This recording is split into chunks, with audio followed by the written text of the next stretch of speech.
Our job is to decide how that person died. It's a job that gives new meaning to the question, what's a nice girl like you doing in a place like this? I think what's rewarding is every single case presents its own puzzles and its own mysteries to try to figure out. And when you can figure out a particular case and put the whole picture together, that's very rewarding. Dr. Tracy Corey, Kentucky's chief medical examiner, is the star of a real-life drama, which plays out daily in this room in an old converted hospital in downtown Louisville. The other thing that I find personally rewarding is when I can help families find the answers that they are seeking. Her professional life has some similarities to the highly stylized depictions in shows like Crossing Jordan and CSI. Mostly that each day at autopsy, she faces death in many of its most violent forms. The tragic accidents, the suicides, the murders. The types of cases that forensic pathologists deal with are generally completely unexpected. You know, this morning at 8 o'clock, their loved one was alive, they thought, and yet at 8:10, they have a knock on the door or a phone call that indicates that that person is no longer on this earth. We have some breaking news out of South Louisville. Police say 2 bodies have been found in a car in the 900 block of Beecher Street. Wave 3 investigator Eric Flack joins us now live at the scene with the latest.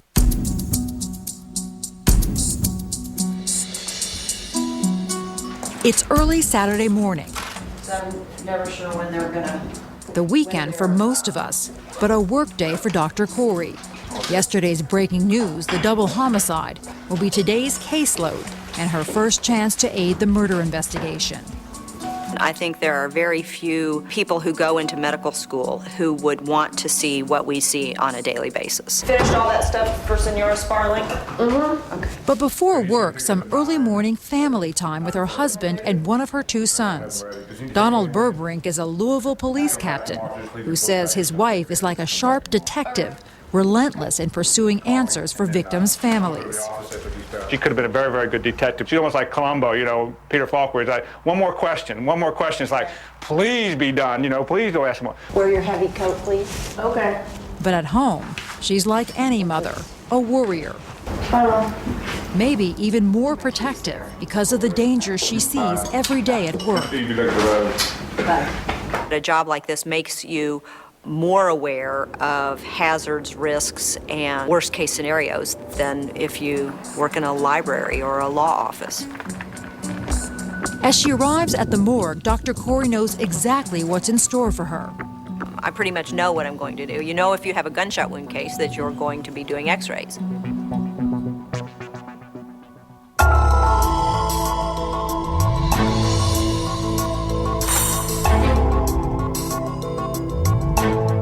From the start, Dr. Corey is cool, focused, and efficient. The x-rays show 2 bullet holes in the victim's head. Her goal is to find the bullets and whatever other evidence will aid the criminal investigation, and then return the body to the victim's family as quickly as possible. This is Tracy dictating 0799, 0799. The young woman from the car in the alley has been given a number, 0799, the Louisville office's 99th autopsy of 2007, and she has a name. Body identified as Ashley Kaipo-Yenis. The body is that of a normally developed, normally nourished female appearing around the given age of 18 years. That's only a year older than Dr. Corey's eldest college-bound son. But she says it's important to ignore such observations when she's working. If I get caught up in the tragedy of the moment, then I'm basically doing a disservice to the decedent and to their family. The best way to help the decedent at this point is to remain objective. On this day, her job is clear-cut. We want to determine the cause of death. In a case of a gunshot wound case, we're going to recover the bullet or bullets. The slippage period, the posterior aspects. Whatever she finds will be turned over to investigators. My role is to do a complete examination, to gather all of the physical evidence that I can, to document that physical evidence to the best of my ability. And by doing so, that allows the victim to tell me the story and then I should tell the story to those people who have the right to know. 5/16" parentheses horizontally. Dr. Corey finds that the victim's wounds provide clues that will help investigators determine a key detail, how close the gun was to the victim. We can, by looking at the skin surface, get an estimate as to how far away the muzzle was from the skin surface when the trigger was pulled. She shows what's called stippling or tattooing, which is when the burned and burning gunpowder particles strike the skin surface and create little injuries. It also told me that that muzzle of that gun was relatively close. It was within a couple of feet away from her when that trigger was pulled. Well, what we're going to call this is intermediate range. That can be obviously crucially important in the overall case. All right, right long. For as long as she can remember, criminal cases, have been part of Tracy Corey's DNA. She's the daughter of 2 Kentucky judges, but she jokes that she didn't start out wanting to be either a lawyer or a doctor. No, when I was 4, I wanted to be a bride. I thought that was a profession. I thought you could do that for, walk around in a white dress all the time. Instead, her daily fashion is blue scrubs and a plastic face shield. Her profession, helping to solve mysteries, the fulfillment of her longtime fascination with biology and the criminal justice system. I was always attracted to the biologic sciences. And for most medical students, forensic pathology is the road less traveled. To become a medical examiner, she was required to do an additional year of specialty training. You do an extra year of training to make less money. So a lot of people who might otherwise be attracted to it then say, well, why would I want to do more training to make less money? That makes no sense.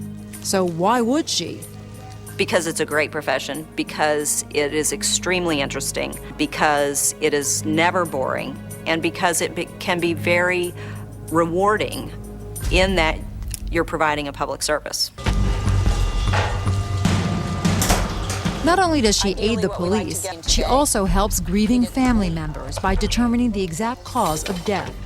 They're still going to be grieving, but if I can help answer questions for them, that puts their mind at ease. Hopefully, it will eventually help them accept what has happened and be able to then move on with their life. See where the bullet is on the x-ray? Even though she strongly suspects the gunshots to the head killed Ashley, Dr. Corey also examines her main internal organs and sends samples to the crime lab. We want to see if there are any other injuries present. Anything and everything that could help tell Ashley's story.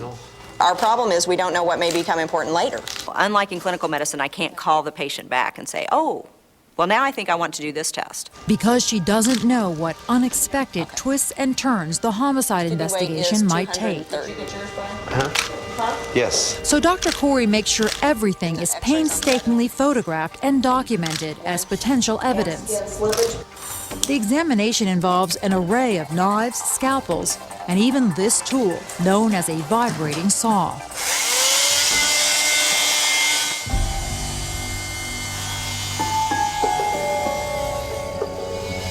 Dr. Corey says she and her team never forget that they're working on victims who have yet to be seen by their loved ones.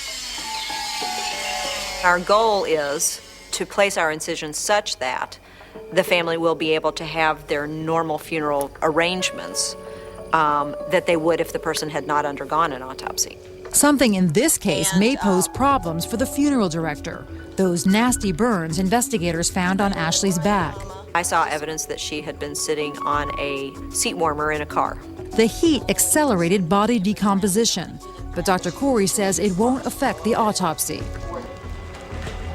Before long, Dr. Corey is able to reconstruct more of the murder scene based on her findings. So she was pretty much looking toward the gun at the time the gun was fired. She could be turned like this at him or her when they point the gun at her and fire. Then she begins her search to retrieve the bullets, perhaps the most important evidence for investigators. I think we're going to recover the bullet from right under there, the bullet that's associated with the gunshot wound to the face.